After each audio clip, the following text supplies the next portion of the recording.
NHL trade deadline day is one of the most important days on the hockey calendar. Why? Well, it's because it's the last time teams can make a deal before the season ends. It happens every year, exactly 40 days before the playoffs begin, and when teams are still trying to get themselves into a playoff spot.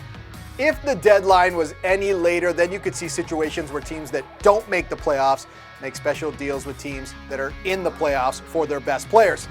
And that's just not fair. How does it work? There are 31 teams in the National Hockey League, and by deadline day, their general manager has to ask himself one very specific question. Are we a buyer or a seller? If a GM decides that his team is a contender, but there are some improvements to be made, he's a buyer. If a team probably won't be making the playoffs, but their assets are rather attractive to other teams, they're sellers. It's that simple.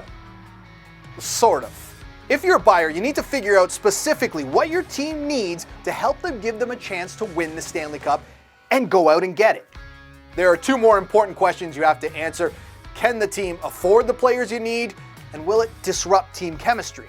Now, if you're a seller, you dangle your best pieces out there on the open market and hope to get pieces back that will help your team win the Stanley Cup in the future. Hello? Two terms you're going to hear a lot on deadline day. The first one, UFA. It stands for unrestricted free agent. When the season is done, a UFA can sit back, relax, and wait for the offers to come in and go to the highest bidder. So if a team knows that a player is not going to come back, they'll try to move him to get something before he leaves. These players are the most likely to get moved every single deadline day. Term number two, no trade clause. A player with one of these clauses can veto any trade. A limited no trade clause means he can veto a trade to 6, 8, 10, even 12 teams depending on what is in his contract. Of course, a player can waive his no trade clause if he happens to like the team he's being traded to.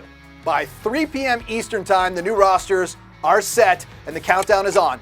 365 more days until the next trade deadline. Thanks for watching.